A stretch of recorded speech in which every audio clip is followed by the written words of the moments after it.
والله يهدي من يشاء إلى صراط مستقيم. إن الحمد لله نحمده ونستعينه ونستغفره ونؤمن به ونتوكل عليه ونعوذ بالله من شرور أنفسنا ومن سيئات أعمالنا من يهده الله فلا مضل له ومن يضلل فلا هادي له ونشهد أن لا إله إلا الله وحده لا شريك له ونشهد أن محمدا عبده ورسوله أما بعد فإن خير الحديث كتاب الله وخير الهدي هدي محمد صلى الله عليه وسلم وشر الأمور محدثاتها وكل محدثة بدعة وكل بدعة ضلالة وكل ضلالة في النار. أعوذ بالله من الشيطان الرجيم. بسم الله الرحمن الرحيم. يا أيها الناس اتقوا ربكم الذي خلقكم من نفس واحدة وخلق منها زوجها وبث منهما رجالا كثيرا ونساء واتقوا الله الذي تسألون به والأرحام إن الله كان عليكم رقيبا. يا أيها الذين آمنوا اتقوا الله وقولوا قولا سديدا يصلح لكم أعمالكم ويغفر لكم ذنوبكم ومن يطع الله ورسوله فقد فاز فوزا عظيما. رب اشرح لي صدري ويسر لي أمري واحلل عقدة من لساني يفقهوا قولي. رب زدني علما رب زدني علما رب زدني علما سبحانك لا علم لنا إلا ما علمتنا إنك أنت العليم الحكيم. ముందుగా సర్వ ప్రశంసలు సర్వ పొగడ్తలు సర్వ ఆరాధనలు సర్వలోకాలకు ప్రభువైనటువంటి అల్లాహకు మాత్రమే శోభిస్తాయి. ఆ అల్లాహ్ అమితమైన దయా కరుణ కలిగి సర్వ సృష్టికి కర్తగా ఉన్నాడు. సృష్టి యొక్క భూత భవిష్యత్ కాలాలు ఎరిగినవాడు. పూర్తి ప్రపంచంపై ఆధిక్యత కలవాడు. అల్లాహ్ ఎంతో శుభకరుడు, శుభప్రదుడు, సర్వాధిక్యుడు, సర్వోత్తముడు, కరుణించేవాడు, మన్నించేవాడు మరియు శిక్షించేవాడు కూడాను. అల్లాహ్ గోప్యంగా ఉన్న బహిర్గతమై ఉన్న అన్ని విషయాలను ఎరిగినటువంటి వాడు. ఎటువంటి లోపములు బలహీనతలు లేనటువంటి వాడు. ప్రజలు కల్పించేటటువంటి దైవత్వపు భాగస్వామ్యం వర్తించకుండా పరమ పవిత్రంగా ఉన్నటువంటి అల్లాహ్ పేరుతో ప్రారంభిస్తున్నాను. సమస్త ప్రవక్తలపై అల్లాహ్ యొక్క శాంతి మరియు శుభాలు వర్షించుగాక ఆమీన్. అలాగే నైతికతలో పూర్తి ప్రపంచానికి ఆదర్శనీయుడు, వక్తగా, ప్రవక్తగా, సంఘ సంస్కర్తగా, నాయకుడిగా, యోధుడిగా, స్నేహితుడిగా, ఇలా ఒకటేమిటి అన్ని రంగాలలో, అన్ని వేళల్లో, అన్ని ప్రదేశాలలో తన యొక్క వ్యక్తిత్వం ద్వారా ప్రజలందరినీ ఆకట్టుకున్నటువంటి మానవ మహోపకారి, విశ్వ ప్రవక్తల నాయకుడు, కారుణ్యమూర్తి, అంతిమ దైవ ప్రవక్త ముహమ్మద్ సల్లల్లాహు అలైహి వసల్లం. ఆయనపై అల్లాహ్ యొక్క శాంతి, శుభాలు మరియు కారుణ్యం వర్షించుగాక ఆమీన్. సోదర మహాశయులారా, సోదరిమణులారా, ముందుగా నేను సృష్టికర్త అయిన అల్లాహకు కోటాను కోట్ల కృతజ్ఞతలు తెలుపుకుంటున్నాను. ఎందుకంటే ఈ ఆదివారం మీ ముందు మస్జిదే మేరాజ్ ఆవరణలో కొన్ని ధార్మిక విషయాలను చర్చించేటటువంటి అవకాశం కల్పించినందుకు ముందుగా నేను మస్జిద్ కమిటీ వారు ఎవరైతే ఉన్నారో, మస్జిదే మేరాజ్ కమిటీ వారు, వాళ్ళకి కృతజ్ఞతలు మరియు శుభాకాంక్షలు తెలుపుతున్నాను. ఎందుకని అంటే ప్రస్తుతము మనం నివసిస్తున్నటువంటి ఈ సమయము, ఈ సందర్భంలో ప్రజల వద్దకు ఎలాగైనా సరే కొన్ని ధార్మిక విషయాలు చేరవేయాలి, ధార్మిక జ్ఞానము అందజేయాలి. ఎవరిలో అయినా సరే ఒక్క విషయం ద్వారానైనా ఎంతో కొంత మార్పు వస్తుందేమో అని ఒక చిరు ప్రయత్నం చేశారు. అల్లాహ్ వీరి ప్రయత్నాన్ని స్వీకరించుగాక ఆమీన్.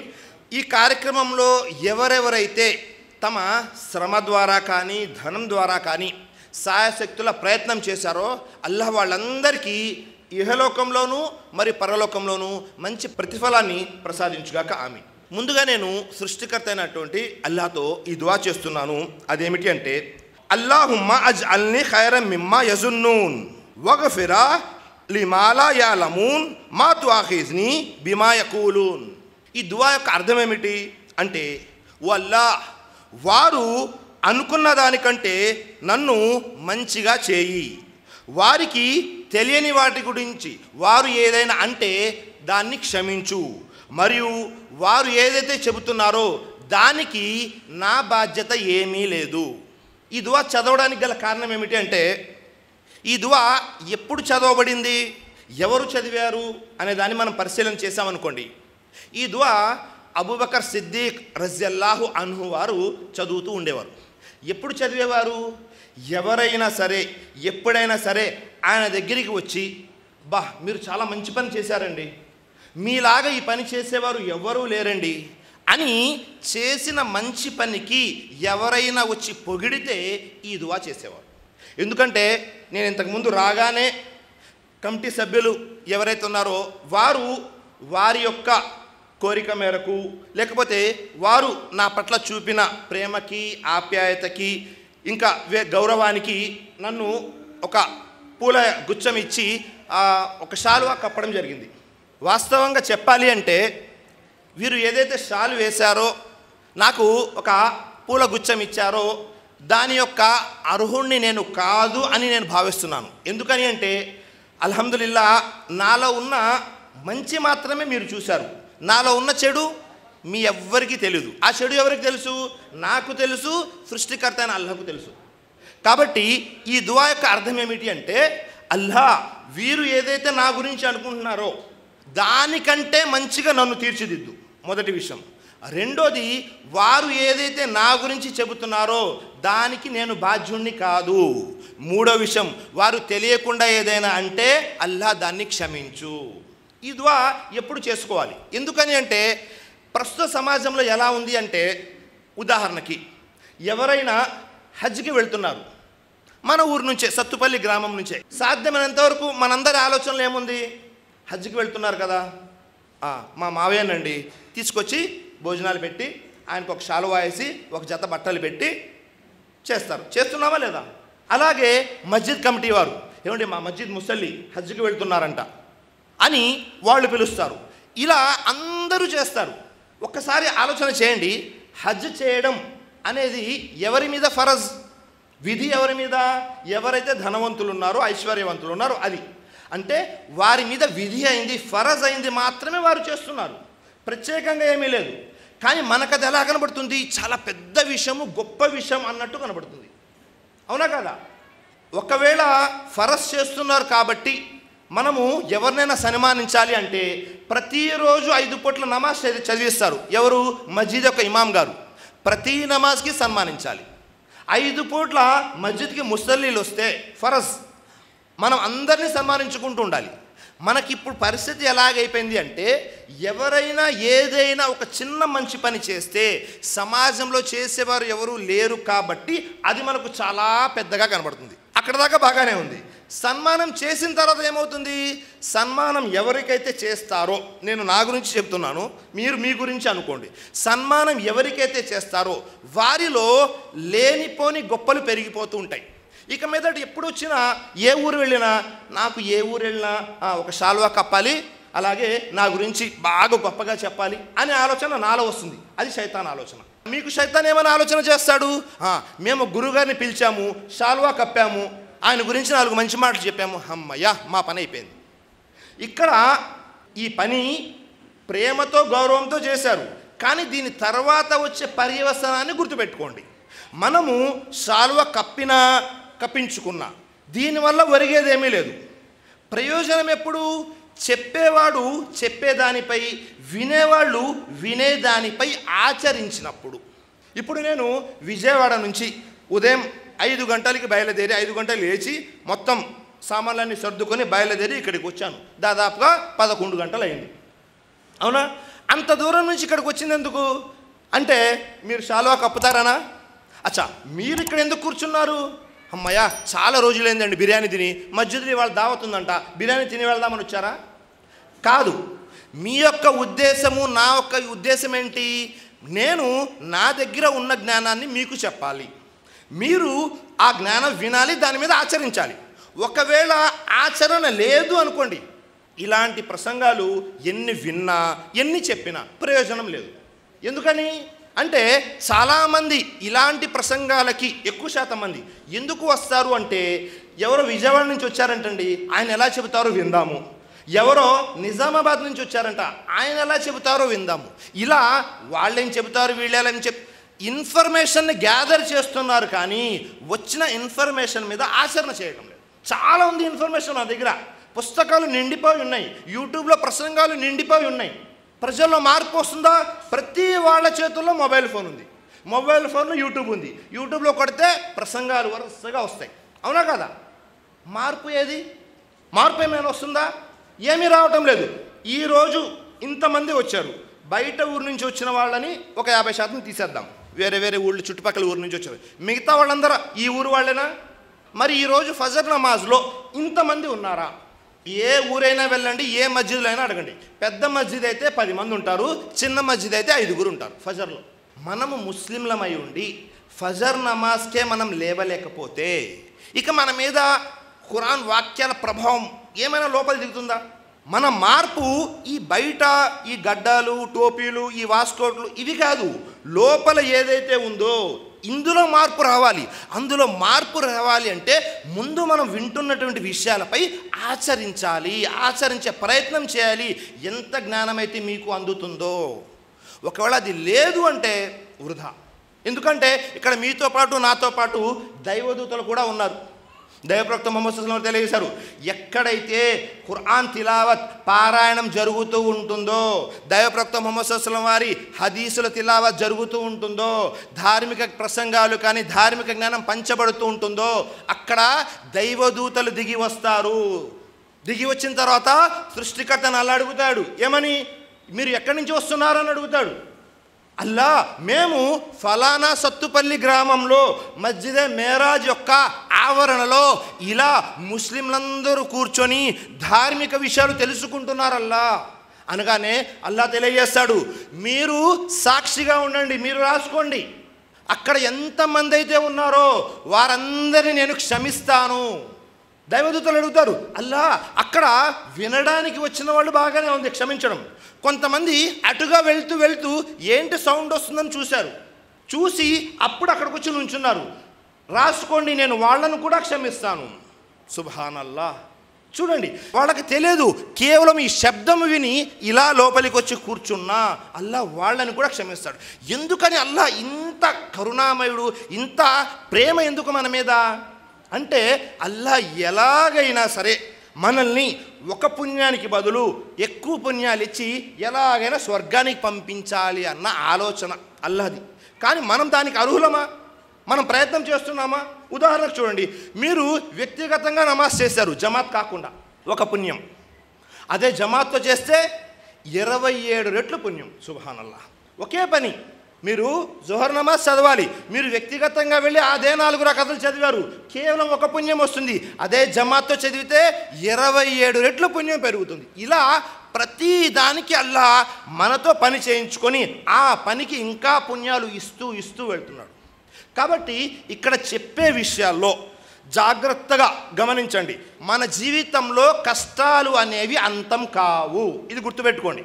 హ్యాపీ లైఫ్ ప్రపంచంలో ఎవ్వరిది ఉండదు. అది చిన్నవాళ్ళైనా పెద్దవాళ్ళైనా, ఎంత డబ్బున్న వాళ్ళైనా, రాజకీయ నాయకులైనా, స్త్రీలైనా పురుషులైనా, అందరికీ ప్రతి వారి జీవితంలో కష్టాలు, నష్టాలు, సుఖాలు, దుఃఖాలు ఇవి కామన్గా ఉంటాయి. అవి తగ్గవు. ఎవరి స్థాయికి తగ్గట్టుగా వాళ్ళకు ఉంటాయి. కాబట్టి పూర్తిగా హ్యాపీ లైఫ్, సుఖవంతమైన జీవితం ఈ ఇహలోకంలో ఉండదు. ఈ ఇహలోకము దారుల్ అమన్ కాదు, దారుల్ అమల్. దారుల్ అమల్ అంటే మనము ఆచరించాల్సినటువంటి ప్రదేశము. ఇక్కడ అమన్ శాంతి దొరకదు. శాంతి ఎక్కడ దొరుకుతుంది? దారుల్ అమన్ అంటే స్వర్గంలో మాత్రమే దొరుకుతుంది. కాబట్టి ఈ విషయాలను జాగ్రత్తగా గుర్తుపెట్టుకోండి. అలాగే ఈ దువాతో ఇన్షాల్లా నేను అంశంలోనికి వెళ్తున్నాను. అదేమిటి అంటే, అల్లాహుమ్మా అరినల్ హక్క హక్క వరజుఖ్న ఇత్తిబా వ అరినల్ బాతిల బాతిల వరజుఖ్న ఇజ్తినాబా. మీరు ఎప్పుడు ఎవరి ప్రసంగాలు విన్నా, ఉదాహరణకి నేను వచ్చాను, మీకు మంచి విషయాలు మీరు వినాలి అని నా గురించి తెలుసుకొని నన్ను పిలిచారు. ఒకవేళ నేను నా నోటి నుంచి ఏదైనా చెడు విషయాలు, ఏవైనా అబద్ధ విషయాలు, ఏదైనా ఖురాన్ మరియు హదీస్కి వ్యతిరేకమైన విషయాలు నా అంశంలో కలిపేసి మీకు చెప్పేశాను, మీకు ఎలా తెలుస్తుంది? మీకు అంత జ్ఞానం ఉందా? నేను చెప్పిన విషయాల్లో మంచి ఏది చెడు ఏది అని రెండు విడిగా చూసుకొని తీసుకునే జ్ఞానం ఉందా? లేదు. మీరు జ్ఞానం లేదు కాబట్టి మీరు కింద ఉన్నారు. మీకంటే కొద్దిగా 0.1% జ్ఞానం ఎక్కువ ఉంది కాబట్టి నేను పైన ఉన్నాను, అంతే, పెద్ద తేడా ఏమి లేదు. మరి నేను చెప్పిన దాంట్లో మంచి విషయాలు ఏవి, చెడు విషయాలు ఏవి ఎలా తెలుస్తాయి? మీకు తెలియదు. అందుకే ఏం చేయాలి? మీరు ఇప్పుడు ఎవరి ప్రసంగాలైనా వినండి ప్రపంచంలో, ఈ దువా చేసుకోండి, అల్లాహుమ్మా అరినల్ హక్క హక్క వర్జుఖ్నత్తిబా. అర్థమేంటి? ఓ అల్లాహ్, నాకు సత్యాన్ని సత్యంగా చూపించు మరియు దానిపై ఆచరించే సద్బుద్ధిని ప్రసాదించు. వా అరినల్ బాతిల బాతిల వర్జుఖ్ నజ్తినాబా. ఓ అల్లాహ్, నాకు అసత్యాన్ని అసత్యంగా చూపించు మరియు దాన్ని నా నుండి దూరం చేయి. సుబ్హానల్లాహ్. ఈ దువా చేసుకున్నారనుకోండి, ప్రపంచంలో మీరు ఎక్కడికన్నా వెళ్ళండి, ఎవరి ప్రసంగాలైనా వినండి, మిమ్మల్ని మార్గభ్రష్టత్వంలోకి తీసుకువెళ్ళేవారు ఎవ్వరూ లేరు. ఎందుకని? మీరు అల్లాహ్తో దువా చేసుకున్నారు. ఎవరు ఏ ప్రసంగం చెప్పినా అందులో మంచి విషయాలు మాత్రమే మీకు అర్థమవుతాయి, చెడ్డ విషయాలు మీకు అర్థమవు. కాబట్టి ఈ దువా ఎప్పుడు చేసుకోండి. మరి మనము అంశంలోనికి వెళ్ళినట్లయితే, నాకు ఇవ్వబడిన అంశము అల్లాహ్పై మనకు ఎలాంటి విశ్వాసము నమ్మకము ఉండాలి. ఈ అంశం ఇవ్వబడింది.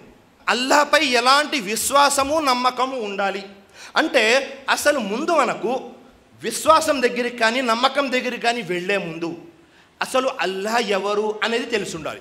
అల్లాహ్ ఎవరు అనేది మనకు తెలుసా? మీరందరూ కూడా ఇదేంటండి, మేము టోపీలు పెట్టుకున్నాము, గడ్డాలు పెట్టుకున్నాము, మా పేర్లు ముస్లింలు, అల్లాహ్ అంటే మాకు తెలీదా, అల్లాహ్ అంటే మాకు తెలుసు అనే ఆలోచనలోనే అందరూ ఉంటారు. నిజంగా వాస్తవానికి అల్లాహ్ని ఎలా గుర్తించాలో అలా గుర్తించామా లేదా అని ప్రశ్నించామనుకోండి, దాదాపుగా 90% మంది తప్పుడు సమాధానాలే తెలియజేస్తారు. ఎలా?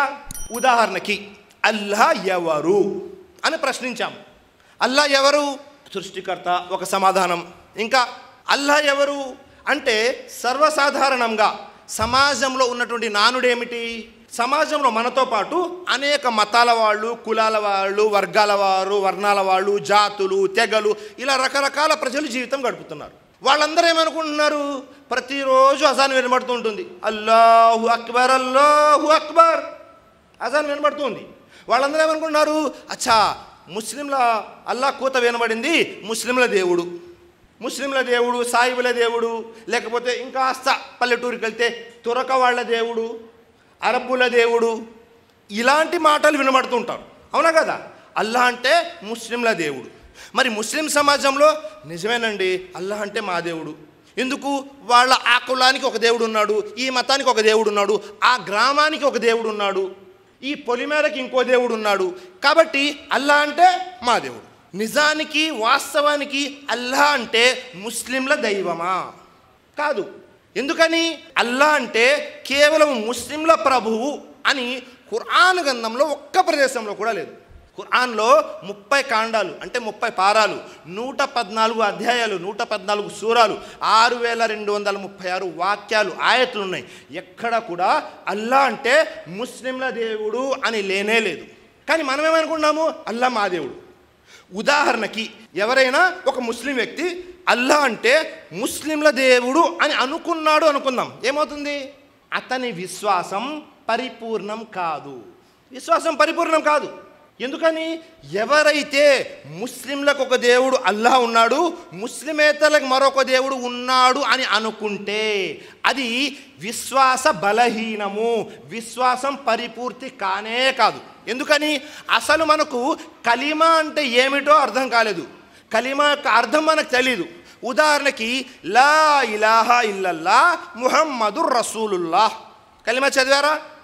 దీని యొక్క అర్థం ఏమిటి? ఎక్కువ శాతం మందికి తెలియదు. మా అమ్మ నాన్న నేర్పించారండి, మీరు అన్నీ ఇలా నిలబెట్టి చిన్నపిల్లలు అడిగినట్టే మమ్మల్ని అడిగితే ఎలాగా అని అనుకుంటూ ఉంటారు. వాస్తవంగా ఇవి నేర్చుకోవాల్సిన విషయాలు.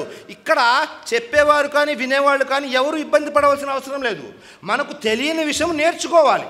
నేర్చుకోవాలి అంటే అడగాలి, అడిగిన దానికి సమాధానం చెప్పాలి.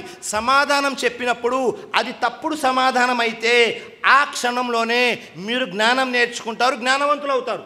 లా ఇలాహా ఇల్లల్లా, ఇంతవరకు చూసుకుందాం. లా ఇలాహా ఇల్లల్లా అంటే అర్థం ఏమిటి?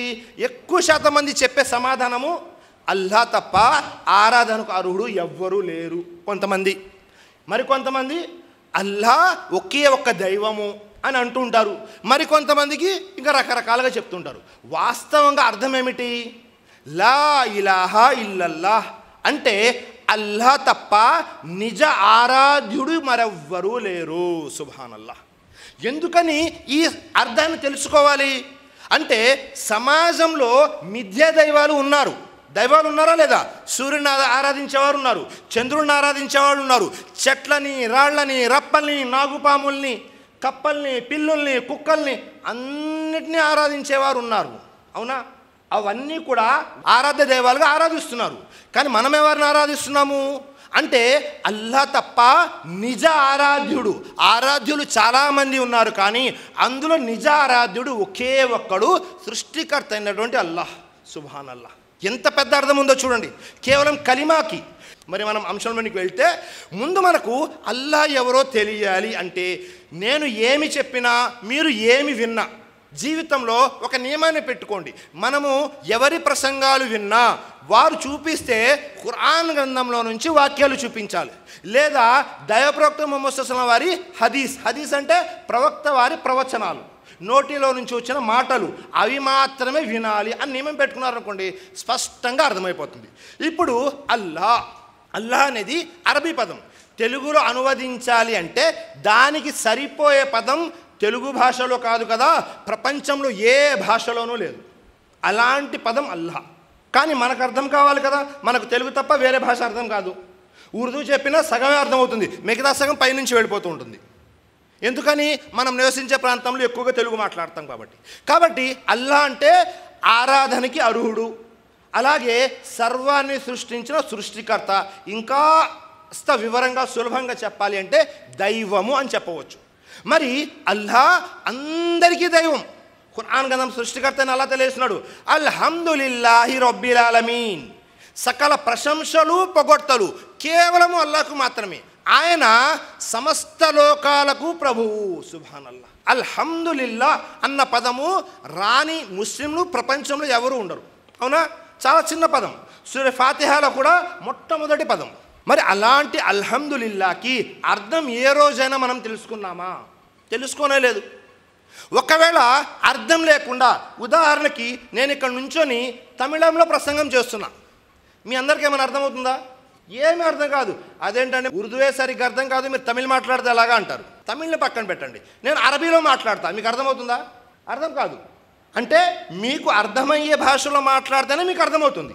మరి అలాంటప్పుడు మన దగ్గర ఖురాన్ గ్రంథం ఉంది, ప్రతిరోజు నమాజ్ చదువుతున్నాము, నమాజ్లో సూర ఫాతిహా చదవాలి, ఆ తర్వాత చిన్న సూరా చదవాలి, లేకపోతే అత్తహియాత్ చదవాలి, లేకపోతే రుకులో సజ్దాలో దువాలు చదవాలి. మరి వీటి అర్థం ఏంటి? ఏ రోజైనా పరిశీలన చేసామా?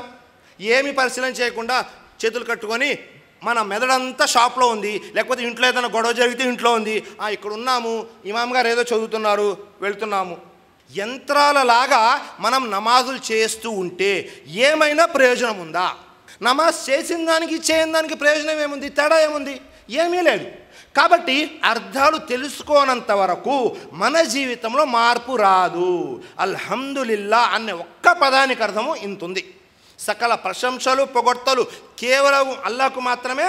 ఆయన సర్వలోకాలకు ప్రభువు, రబ్బిల్ ఆలమీన్. మరి అలాంటి అల్హమ్దులిల్లా, మరి సుబ్హానల్లా అంటే ఇలా ప్రతి పదానికి అర్థాలు, ప్రతి దువాకి అర్థాలు తెలుసుకొని మనం ముందుకు వెళ్ళాలి. మొదటిది. రెండో విషయం అదేమిటి అంటే అల్లా ఎవరు, అల్లా ఏం చేశాడు. మనలో ముస్లిం సమాజంలో ఎక్కువ శాతం మంది చేసే పొరపాట్లు ఏమిటి, చేసే తప్పులు ఏమిటి అంటే, ముస్లిం సమాజంలో మనం ఉన్నాము, మన చేతికి వాచ్ ఉంది కదా, ఈ వాచ్ ప్లేస్లో ఏముంటుంది? ఒక నల్లటి తాడు ఉంటుంది ముస్లిం సమాజంలో. మరికొంతమందికి మెడలో తాడు ఉంటుంది, మరికొంతమందికి నడుములకి తాడు ఉంటుంది, మరికొంతమందికి కాళ్ళకు ఉంటుంది. ఏంటి అంటే, మా బాబా గారు ఇచ్చారండి తాడు, ముళ్ళు వేసుంటాయి. ఎందుకు అంటే దిష్టి తగులుతుంది కదా పిల్లలకి, లేకపోతే అనారోగ్యంగా ఉంది కదా, లేకపోతే ఇంకేదో కదా. ముస్లిం సమాజంలో ఇప్పుడు కలిమా చదివాము, కలిమా యొక్క అర్థం ఏమిటి? అల్లా తప్ప నిజ ఆరాధ్యుడు ఎవ్వరూ లేరు. అవునా? మరి అలాంటప్పుడు మళ్ళీ మనం ఏం చేస్తున్నాము? మనకు వచ్చే సమస్యల దగ్గరికి మళ్ళీ వేరే వాళ్ళ దగ్గరికి వెళ్తున్నాం. ఉదాహరణకి ఇది ఎలా ఉంది అంటే, మనకు తలనొప్పి వచ్చింది, ఏం చేస్తాము? వెంటనే మెడికల్ షాప్కి వెళ్ళి ఒక ₹1-2 పెట్టి ఒక చిన్న టాబ్లెట్ కొని తీసుకొచ్చి వేసుకుంటాం. అలాగే మనకు ఏదైనా సమస్య వస్తే మనమేమనుకుంటున్నాము? ప్రవక్త ముహమ్మద్ సల్లల్లాహు అలైహి వసల్లం వారు దువాలు నేర్పించారు. దిష్టి తగిలితే ఏం దువా చదవాలి, చిన్నపిల్లలు రాత్రి ఉలిక్కి పడితే ఏం చదవాలి, రాత్రులు ఏమైనా పీడ కలలు వస్తే ఏం చదవాలి. రాత్రి పండుకునే పోయే ముందు ఏం దువా చదవాలి, తెల్లవారి లేచిన తర్వాత ఏం దువా చదవాలి, మస్జిద్ లోపలికి వచ్చేటప్పుడు ఏం చదవాలి, బయటికి వెళ్ళేటప్పుడు ఏం చదవాలి, ఇలా అడుగడుగున ప్రవక్త ముహమ్మద్ సల్లల్లాహు అలైహి వసల్లం దువాలు ఉన్నాయి. మనము అవి నేర్చుకునే ప్రయత్నం చేయము. వెంటనే బాబాగారి దగ్గరికి వెళ్ళిపోతాము. వెళ్ళిపోయి బాబాగారు మా అమ్మాయికి ఇలా ఉంది. ఆయన ఏం చేస్తారు, ముందు మీ వాలకాన్ని చూస్తారు. చూసి ఈయన నార్మల్గా ఉన్నారండి, ఒక 500 అయిద్దండి మీకు తావీజ్ ఇవ్వాలంటే. ఆయన కొద్దిగా పర్వాలేదు, ఆయన 1000 రూపాయలు, ఇంకొకళ్ళ దగ్గర 5000, ఇంకొకళ్ళ దగ్గర 10,000. ఒకే రకం మనిషిని బట్టి రేటు మారిపోతూ ఉంటుంది. మనం ఏమనుకుంటామంటే దువా చదివి నేర్చుకొని దాని ద్వారా స్వస్థత పొందాలి అనుకోము. షార్ట్కట్లో పని అయిపోవాలి. మనం ఏమీ కష్టపడకుండా ఆ సినిమాల్లో చూపించినప్పుడు ఏదైనా శక్తి వస్తుంటే ఈ మెడలో ఉన్న తావీజ్ ఆపేస్తూ ఉంటుంది. ఇవన్నీ కట్టు కథలు, పిట్ట కథలు, ఏమీ లేదు. వాళ్ళు కొన్ని పాత్రలు కల్పించుకొని అలా చూపిస్తారు. మీరు అవన్నీ చూసి అరే నిజమేనేమో, మనం తావీజ్ కట్టేస్తే చుట్టూ వైఫై లాగా మనకు కాపాడుతూ ఉంటుందేమో అనుకుంటూ ఉంటారు. వాస్తవంగా ఇదొక బిజినెస్, ఇదొక వ్యాపారం. కాబట్టి ఈ వ్యాపారంలోకి మనం వెళ్ళకూడదు. మనము ఆ వ్యాపారంలో చేసేవాళ్ళం అయి ఉండకూడదు, మోసపోయేవారం అయి ఉండకూడదు. ఈ ప్రపంచంలో మీకు డబ్బు పోయినా ఇబ్బంది లేదు, మీకు పరువు పోయినా ఇబ్బంది లేదు, మీకు మీ పిల్లలు చనిపోయినా ఇబ్బంది లేదు. ఇహలోకంలో ఏది పోయినా మీరు కంగారు పడమాకండి, ఏ ఇబ్బంది లేదు. కానీ ఒకవేళ మీ దగ్గర ఈమాన్ పోయిందా, తౌహీద్ పోయిందా, అప్పుడు పూర్తిగా మీ జీవితం పోయినట్టే. కాబట్టి ఎప్పుడు కూడా ఈ విషయం గుర్తుపెట్టుకోండి, ఇహలోకంలో ఏది పోయినా పర్వాలేదు. ఎవరైనా మీ ఈమాన్ని తీసేసుకుంటున్నారా, జాగ్రత్త. ఒకవేళ అది పోయింది అంటే ఇహలోకంలోనూ నష్టము, పరలోకంలో నష్టం, ఎలాంటి లాభము లేదు. కాబట్టి మన ముస్లిం సమాజంలో తావీజులకి, అంత్రాలకి, తంత్రాలకి, మంత్రాలకి, నిమ్మకాయల మీద, గుమ్మడికాయల మీద, కొబ్బరికాయల మీద, అలాగే మిరపకాయల మీద మరియు సీసాలలో ఏమంటారు నీళ్లు పోసి అవి వేలాడదీయడం, గుమ్మడికాయలు, రకరకాలు, ప్రతి దాని మీద నమ్మకం ఉంది. కానీ అల్లా మీద లేదు. అల్లా మీద ఎలాంటి నమ్మకం ఉంచాలి, ఆ నమ్మకం అల్లా మీద లేదు. వాళ్ళ మీద, వీళ్ళ మీద, అందరి మీద నమ్మకం ఉంది. సుబ్హాన్ అల్లా. ఒకవేళ మనం ఇలా ఉంటే అసలు ముస్లింల జాబితాలో మనం ఉన్నట్లా? ముస్లిమేతరులకి ముస్లింలకు ఉన్న తేడా ఏమిటి? వాళ్ళు అక్కడికి వెళ్తున్నారు, వారు నిలబడి ఉన్న విగ్రహాన్ని ఆరాధిస్తున్నారు, మనం ఏం చేస్తున్నాము, పండుకొని ఉన్న విగ్రహాన్ని ఆరాధిస్తున్నాం జ్ఞానం లేని కారణంగా. కాబట్టి ఎప్పుడు దాని జోలికి వెళ్ళకూడదు. ఎందుకని అంటే సృష్టికర్త అయిన అల్లాహ్ తాలా తెలియజేస్తాడు, అఫహసిబల్లజీన కఫరు అయ్యత్తఖిజు ఇబాది మిన్ దుని ఔలియా ఇన్నా ఆతదన జహన్నమ లిల్ కాఫిరీన నుజులా. అల్లాహ్ ఏమన్నాడు, వారు నన్ను కాదని నా దాసుల్ని తమ కార్యసాధకులుగా, తమకు పని చేయించేవారుగా, స్నేహితులుగా అనుకుంటున్నారా? అలాంటి వారి ఆతిథ్యం కొరకు మేము నరకాన్ని సిద్ధం చేసి ఉంచాము. ఎవరైనా సరే అల్లా కాకుండా అల్లా యొక్క దాసుల్లో ఎవరినైనా సరే, వారు వలీలైనా, వాళ్ళు ప్రవక్తలైనా, వారు మహాపురుషులైనా, వాళ్ళు ఎవరైనా సరే, వీరి ద్వారా నాకు ఈ సమస్య తీరుతుంది అన్న ఆలోచనలో ఉన్నారా? అప్పుడు గుర్తుపెట్టుకోండి, వారికి ఆతిథ్యంగా, గిఫ్ట్గా అల్లా నరకాన్ని ఇస్తున్నాడు. అల్లాహుమ్మా అజిర్నీ మినన్నార్, అల్లాహుమ్మా అజిర్నీ మినన్నార్, అల్లాహుమ్మా అజిర్నీ మినన్నార్. కాసేపు మీ ముందు నుంచొని ప్రసంగం చేస్తుంటే చెమట చూడండి ఎలా కారుతుందో. అలాంటిది ఒకవేళ మనం షిర్క్ చేస్తే ఎక్కడుంటాము? నరకంలో ఉంటాము. ఈ ఇహలోకంలో వేడి ఏదైతే ఉందో దానికంటే 69 రెట్లు ఇంకా ఎక్కువ వేడిగా ఉంటుంది. అలాంటి నరకం నుండి మిమ్మల్ని నన్ను కాపాడేది ఏదైనా ఉంది అంటే అది కేవలం ఒకే ఒక్కటి, లా ఇలాహా ఇల్లల్లా ముహమ్మదుర్ రసూలుల్లా. ఇది తప్ప ఇంకా ఏది మిమ్మల్ని నన్ను కాపాడలేదు. మీ దగ్గర ఇహలోకంలో ఎంత ఆస్తి అయినా ఉండనివ్వండి, ఎంత పెద్ద సంతానమైనా ఉండనివ్వండి, ఎంత పెద్ద పదవైనా ఉండనివ్వండి, ఏమైనా ఉండనివ్వండి, ఏది కూడా మనల్ని కాపాడలేదు. వాస్తవంగా ఈ విషయాలు చెబుతున్నప్పుడు కాస్త బాధగా ఉంటుంది. అదేంటండి, మేము చిన్నప్పటి నుంచి ఇదే ఆలోచనలో, ఇదే వాతావరణంలో పెరిగాము, మీరు ఇప్పుడు వచ్చి ఇలా అంటే ఏంటి అనే ఆలోచన వస్తుంటుంది. ఈ తాళ్ల ద్వారా, దారాల ద్వారా ఏమీ లాభం లేదు. లాభం చేసేవాడు కానీ నష్టం చేసేవాడు కానీ ఒకే ఒక్కడున్నాడు, ఆయన సృష్టికర్త అయిన అల్లాహ్. ఆ నమ్మకం ఎప్పుడైతే మనకు వస్తుందో ఈ ఇహలోకంలో ఎంత పెద్ద సమస్య అయినా రానివ్వండి, మీకు ఎలాంటి కంగారు ఉండదు. మీరు దేనికి భయపడరు. ఎప్పటి వరకు మీరు సత్యం మీద ఉంటారో, ఎప్పటి వరకు మీరు ధర్మం మీద ఉంటారో అప్పుడు ఎలాంటి ఇబ్బంది కలగదు సోదరులారా. అల్లా మీద ఇలాంటి విశ్వాసం కలిగి ఉండాలి. అల్లా చూడండి ఏమన్నాడు, అల్లాహుల్లజీ ఖలకకుం సుమ్మ రజకకుం సుమ్మ యుమీతుకుం సుమ్మ యుహ్యీకుం హల్ మిన్ షురకాయకుం మన్ యఫ్అలు మిన్ జాలికుం మిన్ షై సుబ్హానహు వ తఆలా అమ్మా యుష్రికూన్. అల్లాహే మిమ్మల్ని పుట్టించాడు, అల్లాహే మీకు ఉపాధిని ప్రసాదిస్తున్నాడు, అల్లాహే మీకు మరణాన్ని ఇస్తాడు, మరణించిన తర్వాత తిరిగి లేపేవాడు కూడా అల్లాహనే. మరి అలాంటప్పుడు మీరు అల్లాహ్ను కాకుండా ఎందుకు వీళ్ళ దగ్గరికి వెళ్తున్నారు? పోనీ ఎవరి దగ్గరికైతే వెళ్తున్నారో వాళ్ళందరూ కలిసి, ఏది మనం సమాజంలో చూస్తున్నాం కదా, కడప బాబాలు, హైదరాబాద్ బాబాలు, నెల్లూరు బాబాలు, కర్నూలు బాబాలు, ఇంకా రకరకాలు, వీళ్ళందరూ కలిసి ఈ 4 పనులు చేయగలరా? 4 కాదు, ఒక్కటైనా చేయగలరా? ఏమీ చేయలేరు. మీరు ఏదైతే అల్లాహకు భాగస్వామ్యాన్ని కల్పిస్తున్నారో అలాంటి భాగస్వామ్యం నుండి అల్లాహ్ పరమ పవిత్రుడు. సుబ్హానల్లాహ్. కాబట్టి మన జీవితంలో అసలు మనం చేయకుండా ఉండవలసిన మొట్టమొదటి పని ఏమిటి అంటే అది షిర్క్. షిర్క్ జోలికి వెళ్ళనే కూడదు. ఇన్న షిర్కల్ లజుల్మన్ అజీం. షిర్క్ అనేది అన్ని పాపాల్లోకెల్లా అతి పెద్ద పాపం. ఆ పాపం చేయనేకూడదు. ఒకవేళ ఆ పాపం చేస్తే అల్లాహ్ తఆలా తెలియజేస్తున్నాడు, ఇన్నహు మై యుష్రిక్ బిల్లాహి ఫకద్ హర్రమల్లాహు అలైహిల్ జన్న వమవాహున్ నార్ వమా లిజ్జాలిమీన మిన్ అన్సార్. అల్లాహ్ తఆలా తెలియజేస్తున్నాడు, ఎవరైతే అల్లాహకు భాగస్వామ్యాన్ని కల్పిస్తారో అలాంటి దుర్మార్గులకు సహాయం చేసేవాడు ఎవ్వరు లేరు. వారి కొరకు స్వర్గం నిషేధించబడింది. అలాంటి వారికి ఆతిథ్యంగా బహుమానంగా నరకాన్ని ఇవ్వడం జరుగుతుంది. సుబ్హానల్లాహ్. మరి అలాంటి షిర్క్ నుంచి మనల్ని మనం కాపాడుకోవాలి అంటే, అల్లా మీద విశ్వాసం ఉండాలంటే అల్లా గొప్పతనం ఏంటో మనకు తెలియాలి. అల్లా గొప్పతనమే తెలియదు. మనం ఏం చేస్తాము? వాళ్ళ దగ్గరికి వీళ్ళ దగ్గరికి వెళ్తుంటాము. సమాజంలో మనం చూస్తూ ఉంటాము, అనేక మందికి ఫ్యాన్స్ అవుతూ ఉంటారు.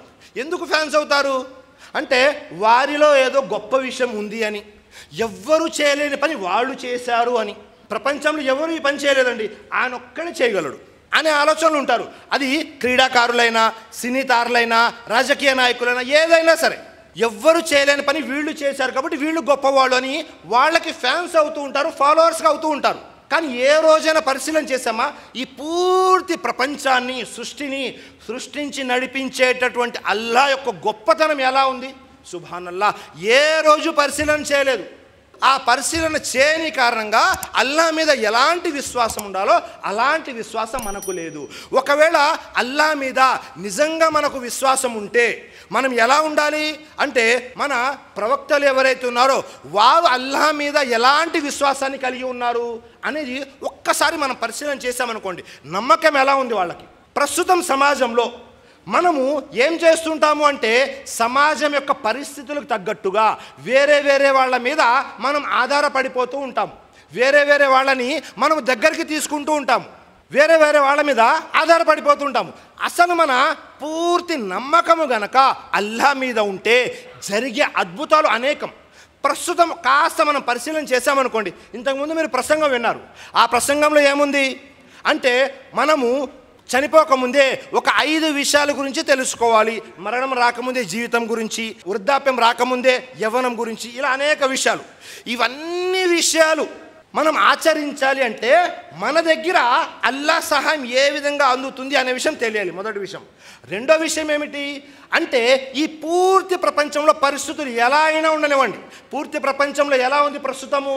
ముస్లింలు అంటే ప్రతి చోట కూడా, ప్రతి దేశంలో కూడా ఎక్కడికి వెళ్ళినా ఒకే ఆలోచనలో ఉన్నారు. అదేమిటి?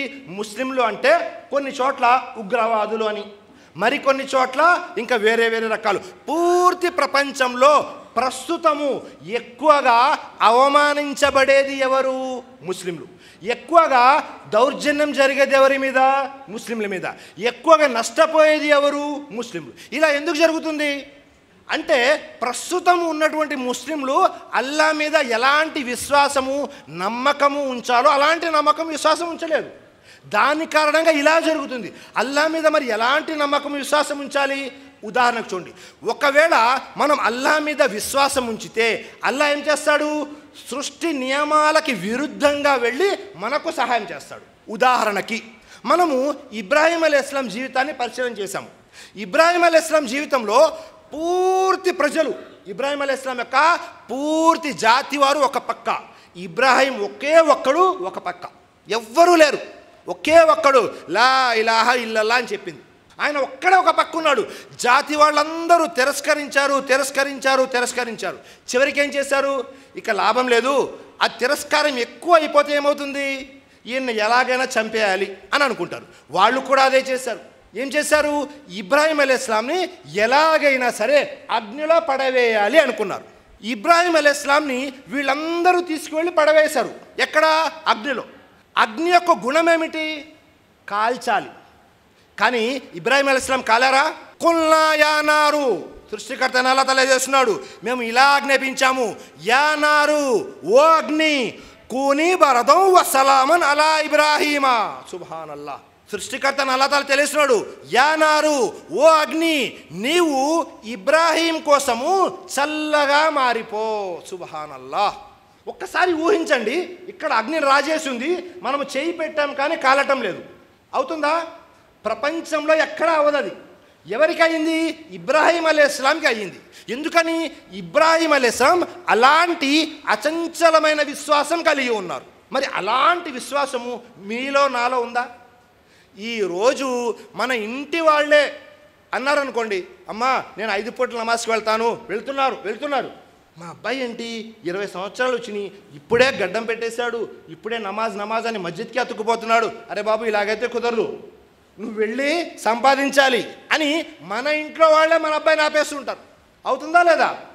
ఎవరైనా చెప్పారు ఇమాం గారి దగ్గర నేర్చుకున్నామంటే, ఇమాం గారి దగ్గర ఎందుకు బాబు, ఆ 5,000కి 10,000కి శాలరీకి పని చేయాలి, నువ్వు ఏదైనా సాఫ్ట్వేర్ అవ్వు, ఏదైనా వ్యాపారం చేయి. అవునా కదా? ఎక్కువ శాతం మన మస్జిద్దులో ఇమాములు ఎక్కడ ఉంటారు? వేరే ఊరు వాళ్ళు ఉంటారు. మన ఊర్లో ఇమాం చేయగలిగే కెపాసిటీ ఎవరికి లేదా? ఉంది. కానీ ఎందుకు చేయించరు? 5,000కి 10,000కి చేయడం ఎందుకు? చూసారా మన ఆలోచన? ప్రాపంచికంగా ఎంత గట్టిపడాలి అనే ఆలోచనలో ఉన్నాము, కానీ ధార్మికంగా అసలు మనలో ఏమైనా ఉందా? ఏమీ లేదు. మరి ఇబ్రాహీం అలైహిస్సలాంకి అల్లాహ్ ఎలా సహాయం చేశాడు? అగ్ని అంటేనే కాల్చేది, అలాంటి అగ్నికి అల్లాహ్ ఆజ్ఞాపించాడు, యా నారు, ఓ అగ్ని, నీవు ఇబ్రాహీం కోసము చల్లగా అయిపో. చూసారా? సృష్టి నియమానికి విరుద్ధంగా ఇబ్రాహీం అలైహిస్సలాంకు అల్లాహ్ సహాయం చేశాడు. మరి అలాంటి విశ్వాసం మనలో ఉందా? లేదు. చిన్న విషయం, మనకు వివాహమైంది, ఇంకా పిల్లలు పుట్టడం లేదు, ఒక 4 సంవత్సరాలు అయింది. ఎవరో వచ్చి అంటారు, ఏంటి 4 సంవత్సరాలు అయింది ఇంకా పిల్లలు పుట్టలేదా అనగానే వెంటనే కంగారు. అటు ఆడవాళ్ళ పక్కన, మగవాళ్ళ పక్కన, అరే నీలో ఏదైనా లోపం ఉందనుకుంటారు. అనగానే ఇంకా స్టార్ట్, వేట ప్రారంభమైంది. ముందు ఫలానా మనకు దగ్గరలో ఉన్న దర్గా ఏముంది, అక్కడికి వెళ్దాం. క్యాకర్నా భయ్ చాదర్ చడావు, నైతో కోపర్ ఫల్ మారో. ఇదే కదా? అవ్వలేదు అంటే ఈ పవర్ సరిపోలేదండి, ఇంకాస్త దూరం వెళ్తే ఇంకా అక్కడ ఇంకో పవర్ ఉంటుంది. ఏమీ లేదండి, ప్రపంచంలో అల్లాహ్ అనుకున్నదే అయ్యిద్ది, మీరు నేను అనుకున్నది ఏది అవదు. విశ్వాసులు ఎలా ఉండాలి? హస్బునల్లాహు వ నిఅమల్ వకీల్. నమ్ముకున్న వాళ్ళు అల్లాహ్నే నమ్ముకోవాలి, ఇంకెవ్వరిని నమ్ముకోకూడదు. విశ్వాసులు మాత్రమే అల్లాహ్ని నమ్ముకుంటారు. ఒకవేళ మన విశ్వాసము వేరే వారి మీదకి వెళుతుంది అంటే దాని అర్థం ఏంటి? మనలో అల్లాహ్ మీద విశ్వాసం లేనట్లే. చిన్న విషయము, కాస్త సహనం వహిస్తే మన తక్దీర్లో ఉన్నది మనకు వస్తుంది, లేనిది ఎక్కడి నుంచే రాదు. అల్లాహ్ అనుకుంటే మగపిల్లల్నే ఇస్తాడు, అల్లాహ్ అనుకుంటే ఆడపిల్లల్ని ఇస్తాడు, అల్లాహ్ అనుకుంటే ఇద్దరిని కల్పిస్తాడు, లేదా అంటే అసలు ఇవ్వడు. ఆయన చేతుల్లో ఉంది. కాబట్టి ఈ విషయాన్ని మనం మర్చిపోతూ ఉంటాము. పోనీ అక్కడికి వెళ్ళిన వాళ్ళందరికీ కలిసి వచ్చిద్దా? లేదు. ఆ ఉన్నటువంటి ఎక్కడైనా ఎవరైనా బాబా కూర్చున్నాడు, ఆయనకి జ్వరం వచ్చినా ఆయన మళ్ళీ హాస్పిటల్కి వెళ్తాడు, మీరు మాత్రం ఇక్కడి నుంచి ఆయన దగ్గరికి వెళ్తారు. కాబట్టి నమ్మకం ఎలా ఉండాలి అంటే, పూర్తి ప్రపంచం ఒక పక్కన ఉంది, మీరు ఒక్కడే ఒక పక్కన ఉన్నారు. అప్పుడు కూడా అల్లాహ్ మీద అచంచలమైన విశ్వాసం, నమ్మకం ఉండాలి. అప్పుడు మిరాకిల్, అద్భుతాలు జరుగుతాయి. ఎలాగైతే ఇబ్రాహీం అలైహిస్సలాంకి జరిగిందో ఇలాంటి నమ్మకం. ఒకవేళ మనం ఆపదలో చిక్కుకున్నాము, మరి అప్పుడేం చేయాలి? ఇదంటే బాగానే ఉందండి, పర్సనల్ విషయము, మేము ఎలాగలాగా ఉంటాము. ఏదైనా ఆపదలో ఉన్నారు మీరు, అప్పుడేం చేయాలి? అప్పుడు కూడా అల్లాహ్ మీదనే నమ్మకం కలిగి ఉండాలి. ఎలాగా? చూడండి, దీనికి మరొక ఉదాహరణ. మూసా అలైహిస్సలాం ఫిరౌన్ దగ్గరికి వెళ్ళారు, సందేశం అందజేశారు. ఫిరౌన్ నుంచి వ్యతిరేకత వచ్చింది. ఫిరౌన్ మరియు ఫిరౌన్ సైనికులు గుర్రాల మీద అప్పుడు ఉన్నటువంటి ఆయుధాలు తీసుకొని ఎవరిని, మూసా అలైహిస్సలాం, హారూన్ అలైహిస్సలాం వెనక ఉన్న వీరి జాతి ప్రజలందరినీ వెంబడించుకుంటూ వచ్చారు. వెంబడించుకుంటూ వచ్చి ఎక్కడి దాకా వచ్చారు అంటే ఒక సముద్రం అంచున దాకా వచ్చేసారు. ఇంకా ఎదురుగా సముద్రం ఉంది, ఇంకా వెళ్ళడానికి దారి లేదు. వెనక ఎవరున్నారు? ఫిరౌను, అతని యొక్క అనుచరులు ఆయుధాలతో ఉన్నారు. దొరికారా ఇంక అందరినీ చంపేస్తారు. అలాంటి పరిస్థితుల్లో ఉన్నారు. ఉదాహరణకి మన ఇంటికి ఎవరైనా వచ్చి ఒక మాట అన్నారు, మీరు ఘర్ వాపసి అవ్వాలండి, వింటున్నారు కదా, లేదంటే మీరు ఈ దేశం నుండైనా వెళ్ళిపోవాలి, లేదంటే మేము మీ మీద దౌర్జన్యం చేస్తాం, చంపేస్తాం అని ఎవరైనా మన ఇంటికి వచ్చి తలుపు తట్టి ఈ మాట అన్నారు. ఒక్కసారి ఊహించండి, మీ యొక్క మనస్సులో విశ్వాసము, నా యొక్క మనసులో విశ్వాసం ఎలా ఉంటుంది? దాదాపుగా అందరూ సరెండర్ అయిపోతారు. వాళ్ళు చుట్టూ 10 మంది ఉన్నారు, చేతిలో కర్రలు ఉన్నాయి, లేకపోతే ఇంకేదో ఆయుధాలు ఉన్నాయి. ఎందుకు వచ్చిన గొడవ అండి, ఇది కాదండి, ఇది కాదండి, మీరేమనమంటారు? ఎవరికి చేయి కొట్టమంటారు? ఎవరికి? దాదాపుగా అందరూ సరెండర్ అయిపోతారు. విశ్వాసం పనిచేయదు. సమస్య వచ్చినప్పుడు నిలబడగలిగే విశ్వాసమే నిజమైన విశ్వాసం. మస్జిద్లో అందరూ మంచి మాటలు బాగానే చెప్తారు, బజార్లోకి వెళ్ళి చెప్పడమే గొప్ప విషయం. మస్జిద్లో జికర్ అందరూ బాగానే చేస్తారు, వ్యాపారం చేస్తూ మోసం చేయకుండా ఉండడమే గొప్ప విషయం. ఎప్పుడైతే సమస్య వస్తుందో ఆ సమస్య దగ్గర నిలబడి మన విశ్వాసాన్ని చూపించడమే చాలా పెద్ద విషయం. ఎప్పుడైతే వీళ్ళు ఇలా వచ్చారో, మూసా అలైహిస్సలాం యొక్క సహచరులు అంటున్నారు, ఏమన్నారు?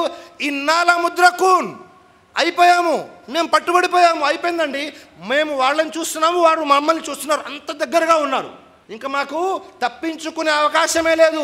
ఇన్నాల ముద్రకూన్, మేము పట్టుబడిపోయాము అని ఎవరంటున్నారు? మూసా అలైహిస్సలాం యొక్క సహచరులు, జాతి ప్రజలు అంటున్నారు. వెంటనే మూసా అలైహిస్సలాం అన్నారు, కల్లా ఇన్న మయ్య రబ్బీ సయహదీన్. అర్థం ఏమిటి అంటే, అలా ఎంత మాత్రము జరగదు, నిశ్చయంగా నా ప్రభువు నాకు తోడుగా ఉన్నాడు. సుబ్హానల్లాహ్, ఆయన నాకు తప్పకుండా దారి చూపుతాడు. జాతిలో ఉన్న ప్రజలు ఎలా ఉన్నారు అంటే, ఇక మేము దొరికిపోయినట్లే అంటుంటే, వారు వెనుక ఉన్నారు, ఎదురుగా సముద్రం ఉంది. మూసా అలైహిస్సలాం నోటి నుంచి వచ్చిన వాక్యాలు చూడండి ఎలా ఉన్నాయో. ఇలా ఎంత మాత్రం జరగదు, నా ప్రభువు నాకు తోడుగా ఉన్నాడు, ఆయన నన్ను తప్పకుండా రక్షిస్తాడు, నాకు దారి చూపుతాడు అన్న నమ్మకం. సుబ్హానల్లాహ్, ఆపద వచ్చినప్పుడే మన విశ్వాసం యొక్క పటిష్టత తెలుస్తుంది. వెంటనే ఏమైంది? అల్లా వైపు నుంచి ఆజ్ఞ వచ్చింది. అల్లా ఏం చేశాడు? ఓ మూసా, నీ చేతిలో ఉన్న చేతి కర్రను తీసుకొని కొట్టు. ఏమైపోయింది? నీళ్ల మీద కొట్టగానే సముద్రం నుంచి బండలు, రాళ్ళు బయటపడ్డాయి. నీటిలో కొడితే రాళ్ళు బయటపడ్డాయి, వెళ్ళడానికి దారి. సుబ్హానల్లాహ్, ఎవరైనా ఊహిస్తారా? మీరు నేను మన చేతి కర్ర తీసుకువెళ్ళి సముద్రం మీద కొడదాం, 2 ముక్కలు అవుతుందా? అవదు. ఎందుకని? అంత విశ్వాసం మనలో లేదు. అల్లా మనకు సహాయం చేయాలి అంటే, పైనుంచి దైవదూతలు రావాలి అంటే అంత యోగ్యులు మనం కావాలి కదా. మన దగ్గర ఆ యోగ్యత లేదు. మనం చిన్న చిన్న విషయాలకే అటు వెళ్ళిపోతాము, ఇటు వెళ్ళిపోతాము, ఇటు వెళ్ళిపోతాము. కనీసం కలిమా చదివి అర్థం చెప్పండి బాబు అంటే రాదు. 2 రకాతులు నమాజ్ చేయి, రాదు. జనాజా నమాజ్, మా నాన్నగారు చనిపోయారండి, జనాజా నమాజ్ మీరు చేయించండి గురుగారు, నాకు రాదు. తండ్రి చనిపోతే కుమారుడు జనాజా నమాజ్ చేయలేని పరిస్థితుల్లో ఉన్నాం. మరికొంతమంది అయితే దౌర్భాగ్యం వాళ్ళది, మస్జిద్ బయట నిలబడతారు. ఏంటంటే పాక్సే నహే భయ్, మై పాక్సే నహే. అసలు ముస్లిం అనేవాడే ఎల్లప్పుడూ పరిశుభ్రంగా ఉండాలి, అలాంటిది వాడు మై పాక్సే నహే అంటాడు. ఏది? తండ్రి జనాజాలో. దీనికంటే దౌర్భాగ్యం ఇంకేమైనా ఉందా? ఇప్పుడు మనం అంటాము, ఏమంటే ఆ పార్టీ వాళ్ళు మాకు శత్రువులండి, ఈ దేశం వాళ్ళు మనకు శత్రువు. ఎవ్వరూ కాదు, మీకు మీరే శత్రువులు. ఎప్పటి వరకైతే జ్ఞానం లేదు, ఎప్పటి వరకైతే అల్లా మీద విశ్వాసము నమ్మకం లేదు, మనకు కనీస విషయాలు తెలియదు, మనం ఏమంటున్నాము వాళ్ళ మీద వీళ్ళ మీద చెప్తున్నాం. అల్లా మీకు ఎందుకు సహాయం చేయాలి చెప్పండి? మీకు అల్లా సహాయం చేయాలంటే ఆ స్థితిలో మీరు ఉన్నారా? అంత విశ్వాసం మీ దగ్గర ఉందా? లేదు అంటే ప్రయోజనమే లేదు. నామమాత్రం ముస్లింగా ఇహలోకంలో అందరికీ స్వేచ్ఛ ఉందండి, మీరు ఎలాగైనా జీవితం గడపండి, అల్లా ఏమీ ప్రశ్నించడు. మందు తాగేవాళ్ళు మందు తాగొచ్చు, నమాజ్కి వచ్చేవాళ్ళు నమాజ్కి రావచ్చు, మోసం చేసేవారు చేయవచ్చు, నమ్మకంగా ఉండేవారు నమ్మకంగా ఉండొచ్చు, తల్లిదండ్రుల హక్కుల్ని నెరవేర్చేవాళ్ళు నెరవేర్చవచ్చు, వదిలేసేవాళ్ళు వదిలేవేయచ్చు. ఇక్కడ అందరికీ ఫ్రీడమ్ ఉంది, ఎవరిని అల్లా ఆపడు, ప్రతి ఒక్కరికి స్వేచ్ఛ ఉంది. కానీ పరలోకంలో ఎలాంటి ప్రయోజనము చేకూరదు. అక్కడ సృష్టికర్తను అల్లాహ్ తఆలా తెలియజేస్తున్నాడు. ఏమని తెలియజేస్తున్నాడు? పుట్టినటువంటి ప్రతి వ్యక్తి మరణం యొక్క రుచి చూడవలసిందే. మరి మరణం వచ్చేసిన తర్వాత మీరు నేను ఎంత కంగారు పడినా ఇంకొకసారండి నేను మళ్ళీ వెళ్ళి అన్ని నమాజులు చేసేస్తాను, అవుద్దా? ఇప్పటి వరకు ఇక్కడ 70 సంవత్సరాల వయసు వాళ్ళు ఉన్నారు, 60 సంవత్సరాలు, 50, 40, 35 సంవత్సరాల వయసు వాళ్ళు ఉన్నారు. ఒక్కసారి ఊహించండి, ఎవరి వయసుకు తగ్గట్టుగా వారు. నేను 40 సంవత్సరాలు, నా జీవితంలో ఎన్ని నమాజులు అయ్యాయి? ఎవరికి వాళ్ళు ఒక పర్సంటేజ్ అయింది, లేదులేండి కొద్దిగా అటు ఇటుగా చేస్తాను. అందులో సున్నత్ ప్రకారం ఎన్ని అయ్యాయి? పూర్తిగా నమాజ్ చదవడం వచ్చా? పూర్తిగా తౌహీద్ అంటే ఏంటో అర్థమైందా? ఏమీ లేదు. కానీ మనం ఏమనుకుంటున్నాము, మాకు టోపీ ఉంది, మాకు గెడ్డం ఉంది, మేము ముస్లింలమే. టోపీలు గెడ్డాలు ఎలాగా పనికిరావు. ఇవి కేవలము బయట చూడడానికి చూపించుకోవడానికే బాగుంటుంది. సమాధిలోకి వెళ్ళారనుకోండి, సాయి గారికి బాగా పెద్ద గడ్డం ఉంది అని మనకి దైవదూతలు వదిలేసి వెళ్ళరు. అక్కడ ప్రశ్న అడుగుతారు, మన్ రబ్బుకా అంటారు. మన్ రబ్బుకా అంటే ఏంటి అని ఊహించుకుంటూ ఆలోచించుకుంటూ ఉంటే కుదరదు. మన్ రబ్బుకా అనగానే వెంటనే మీరేమన్నారు? రబ్బీ అల్లాహ్ అనాలి. రబ్బీ అల్లాహ్ అని మీరు అనాలి. అంటే ఈ విషయాన్ని బట్టి పడితే రాదు, ఆచరిస్తేనే వస్తుంది. అల్లా అన్న పదము మీ నోటిలో నుంచి రావాలి అంటే మీరు ఇహలోకంలో ఆచరించి ఉండాలి, అలాంటి విశ్వాసం ఉండాలి. ఇది మరొక విషయం. అలాగే మనము మరొక విషయాన్ని పరిశీలన చేసామనుకోండి, అద్భుతాలు అనేవి ఎలా జరుగుతాయి అంటే మనం ఊహించను కూడా ఊహించము, ఆ విధంగా అద్భుతాలు జరుగుతుంటాయి. సృష్టికర్త అయిన అల్లాహ్ ఖురాన్ గ్రంథంలో మరియం అలైహిస్సలాం గురించి ఒక చిన్న వాక్య సంఘటన నకలు చేశాడు. జాగ్రత్తగా ఉండండి, చాలా ముఖ్యమైన విషయం.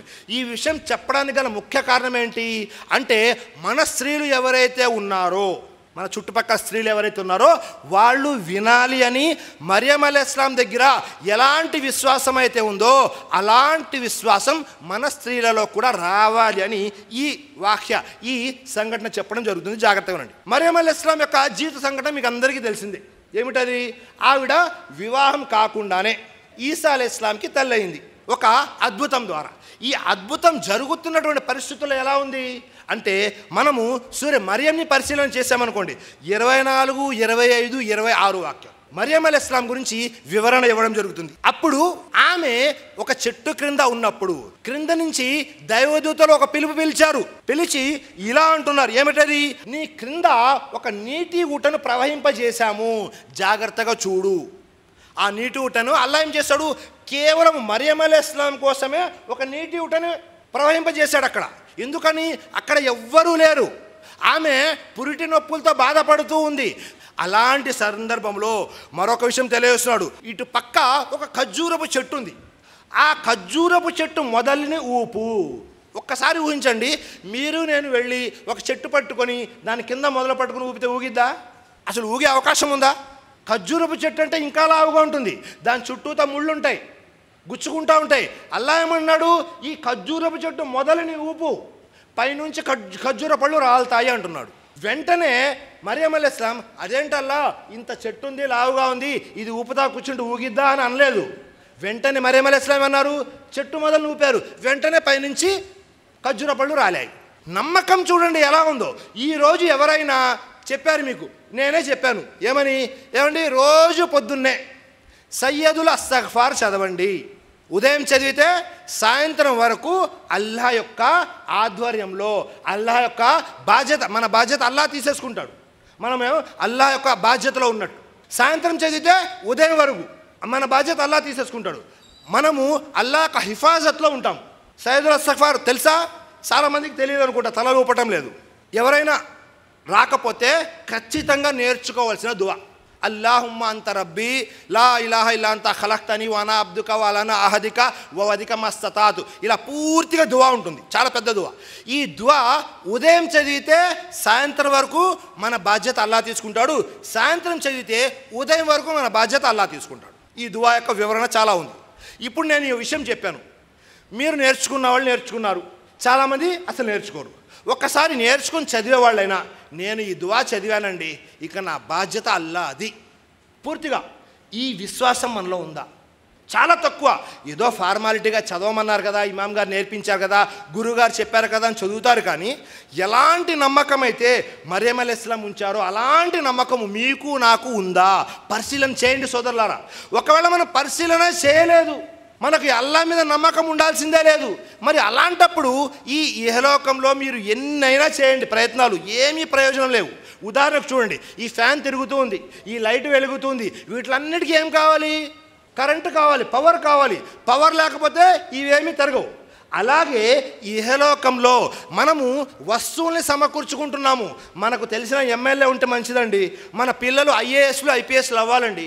మనలో ఎడ్యుకేషన్ బాగా తగ్గింది, బాగా ఎడ్యుకేషన్ పెరగాలండి. మనలో బాగా వెనకబడిన వాళ్ళు ఉన్నారండి, డబ్బు బాగా సంపాదించాలండి, వ్యాపారం. ఇవన్నీ కూడా వస్తువులు. ఎలాగైతే ఈ లైట్లు ఫ్యాన్లు ఉన్నాయి, కావాల్సిందేంటి? ఇవన్నీ తిరగడానికి పవర్ కావాలి, కరెంటు కావాలి. అలాగే మనం ఇహలోకంలో వేరే ఆపదల నుండి కాపాడుకోవాలి అంటే మనకు కావాల్సిన పవర్ ఏమిటి అంటే సృష్టికర్త అయిన అల్లాహ్ మీద విశ్వాసం. అది లేదు అనుకోండి, ఇవన్నీ ఉన్నా ప్రయోజనం లేదు. ఉదాహరణకు చూడండి, సహాబాలు జంగే బదర్లో 300 పైచిలుకులు ఉన్నారు. ముష్రికులు ఎంతమంది ఉన్నారు? 1000 మంది ఉన్నారు. అలాంటిది అల్లాహ్ ఏం చేశాడు? ముస్లింలకు సహాయం చేసి అవిశ్వాసులు ముష్రికులు ఎవరైతే ఉన్నారో వారు ఓటమి పాలయ్యారు. మరి అలాంటిది ఈరోజు పూర్తి ప్రపంచంలో ముస్లింలు దాదాపుగా 200 కోట్లకు పైగా ఉన్నారు. మరి అలాంటిది ఎక్కడ చూసినా వీళ్ళు వీళ్ళు వీళ్ళు వీళ్ళు అన్ని తప్పులన్నీ మీరే చేశారంటున్నారు. ఎందుకని?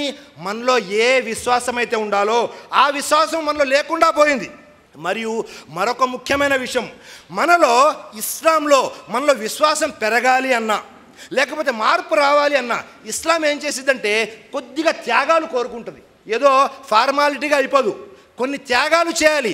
ఏ త్యాగాలైతే మనం చేస్తామో ఆ త్యాగాల యొక్క ప్రాతిపదిక పైన ఆధారపడి ఉంటుంది. మనం ఏమనుకుంటామంటే మన వ్యాపారాలు నష్టపోకూడదు, మన ఉద్యోగాలు పోకూడదు, మన ఇంట్లో అన్నీ బాగుండాలి, దాంతోపాటు మన నమాజులు కూడా అయిపోవాలి.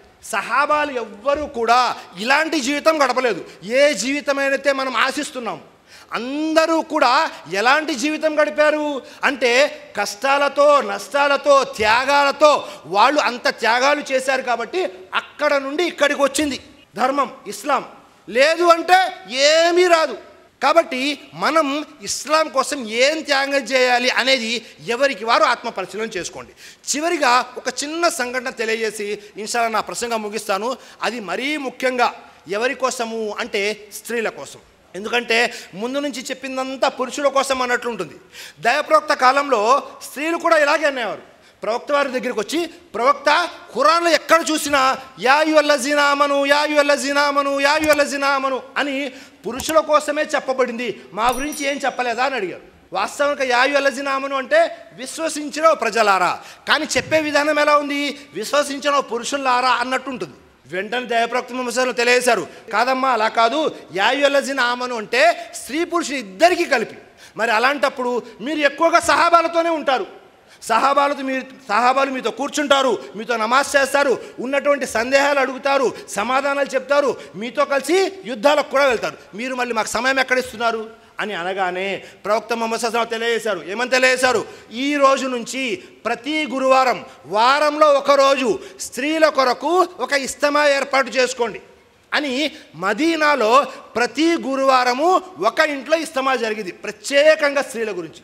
సుబ్హానల్లాహ్. తప్పన చూడండి, స్త్రీలకి ఎలాగైనా నేర్చుకోవాలి అని ఆ నేర్చుకోవాలన్న తపన ఉంటే అద్భుతాలు కూడా అలాగే జరుగుతాయి. దైవ ప్రవక్త కాలంలో సహాబాలు, స్త్రీలు కానీ సహాబియాలు, స్త్రీలు పురుషులు ఇద్దరు ఎవరైతే ఉన్నారో వారు పరలోకం మీద ఎలాంటి నమ్మకం ఉండేది అంటే సుబ్హానల్లాహ్. ఒక చిన్న సంఘటన, అష్రే ముబషరా అని ఒక 10 మంది సహాబాలు ఉన్నారు. అందులో ఒక సహాబీ ఉన్నారు. ఈయన ఎవరు? ముహాజిర్ సహాబీ. ఈ ముహాజిర్ సహాబీ ఒకరోజు ఇంట్లో ఉన్నారు.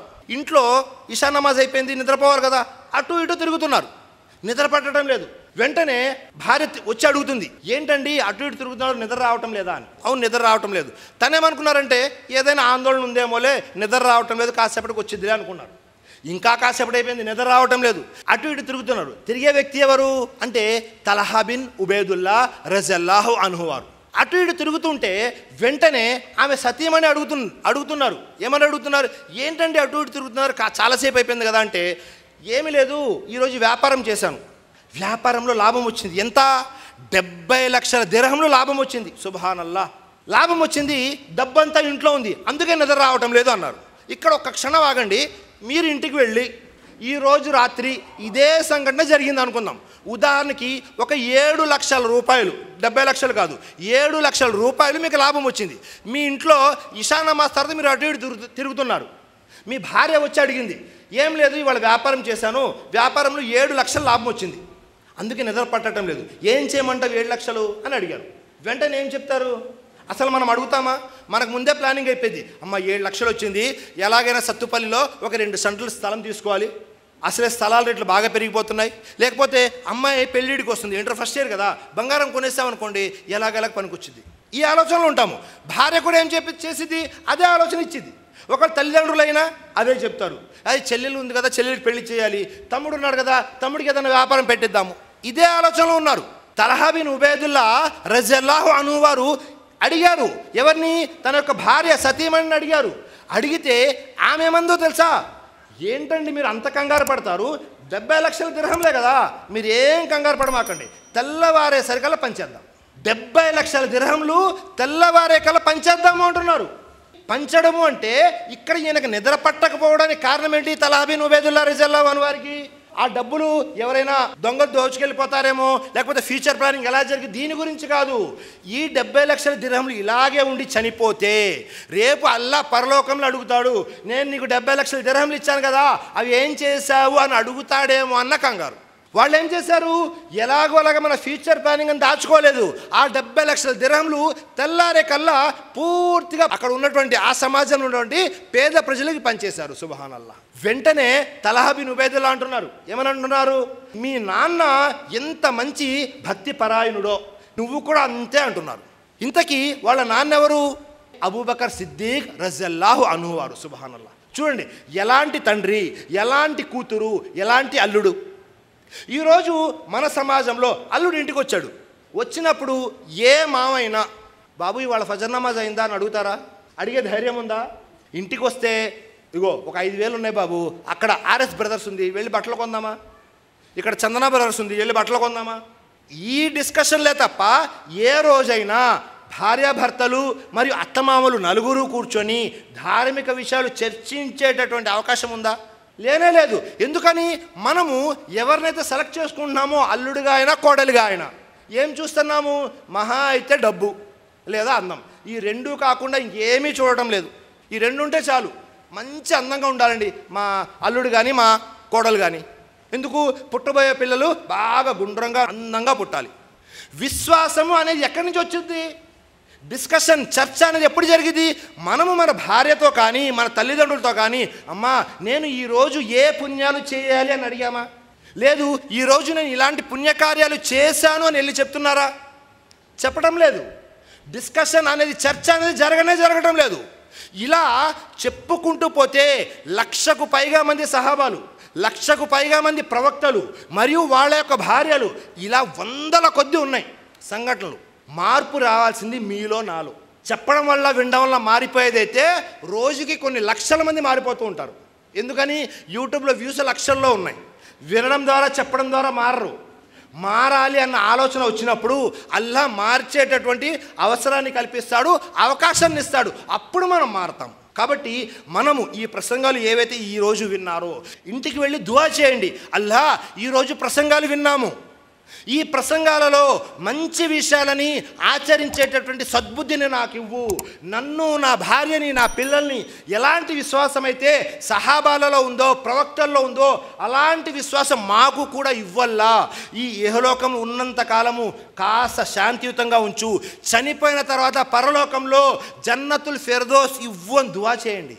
జన్నతుల్ ఫిర్దౌస్కి ఇవ్వాలి అంటే, మనం అక్కడికి వెళ్ళాలి అంటే మనం కూడా ఎంతో కొంత త్యాగం చేసి ఉండాలి కదా, ఎన్నో కొన్ని పుణ్యకార్యాలు చేసి ఉండాలి కదా. ఏమీ కష్టాలు లేవు మన జీవితంలో, అయినా మనం స్వర్గానికి వెళ్ళిపోవాలి. ఒక్కసారి ఊహించండి, తల్హా బిన్ ఉబైదుల్లా రజల్లాహు అన్హు వారు, అలాగే ఆమె భార్య అబూబకర్ వారు, మరియు ఈ ప్రవక్తలు ఇబ్రాహీం అలైహిస్సలాం, మూసా అలైహిస్సలాం, మొహమ్మద్, వీళ్ళందరూ స్వర్గంలో. మీరు నేను అదే స్వర్గంలో ఉంటామా? ఏం చేయకుండా ఉంటామా? ఉండే అవకాశం లేదు. మీరు కూడా వారి అంత కాకపోయినా వారి దారిలో ఎంతో కొంత కష్టపడాలి, త్యాగం చేయాలి. అప్పుడే మీరు నేను ఆ స్వర్గంలోనికి వెళ్తాం. లేదు అంటే ఇలాంటి మాటలు ఎన్ని చెప్పినా ఏం ప్రయోజనం లేదు, మొత్తం వృధా.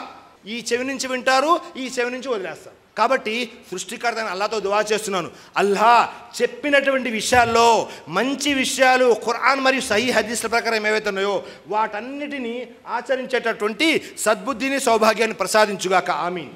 అలాగే అల్లాహ్ ఈ సత్తుపల్లి గ్రామంలో ఎవరెవరైతే ఈ ప్రసంగాలకి వచ్చారో, ఎవరెవరైతే మాటలు వింటున్నారో, అల్లాహ్ నీ యొక్క వాక్యాలను నీ యొక్క దాసుల వద్దకు చేరవేశాము.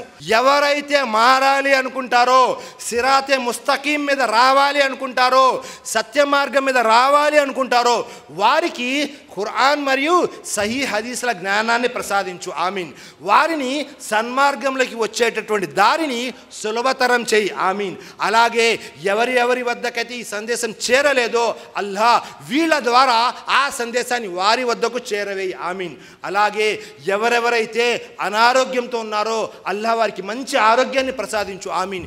ఎవరెవరైతే అప్పుల బాధతో బాధపడుతున్నారో అల్లాహ్ వారి అప్పులు తీర్చేటటువంటి మంచి మార్గాన్ని సులభతరం చేయి, ఆమీన్. అలాగే ఎవరైతే హరాం సంపాదనలో ఉన్నారో అల్లాహ్ వారికి హలాల్ సంపదను ప్రసాదించు, ఆమీన్. అలాగే అల్లాహ్ ఈ పూర్తి సత్తుపల్లి గ్రామం ఏదైతే ఉందో ఈ పూర్తి ఊరిలో ఉన్నటువంటి ముస్లింలందరిపై ఏవైతే ఆపదలు వస్తూ ఉన్నాయో ఆ ఆపదల నుండి పూర్తి ముస్లిం సమాజాన్ని కాపాడు, ఆమీన్. అలాగే ముస్లిం సమాజంపై ఏదైతే బాధ్యత ఉందో ఈ ఖురాన్ గ్రంథాన్ని ముస్లిమేతరుల వద్దకు చేరవేయాలి. ఈ సందేశ కార్యక్రమం కూడా ఈ పూర్తి సత్తుపల్లి గ్రామంలో అయ్యేటటువంటి భాగ్యాన్ని కలిగించు, ఆమీన్. అలాగే ఈ కార్యక్రమం ఎవరైతే ఏర్పాటు చేశారో మస్జిద్ మేరాజ్ వారు కమిటీ సభ్యులు ఎవరైతే ఉన్నారో అల్లాహ్ వాళ్ళందరికీ కూడా ఇహలోకంలో పరలోకంలో మంచి ప్రతిఫలాన్ని ప్రసాదించు, ఆమీన్. వాఖిరు దావానా అనిల్ హమ్దులిల్లాహి రబ్బిల్ ఆలమీన్. అస్సలాము అలైకుం వరహ్మతుల్లాహి వబర్కాతుహు.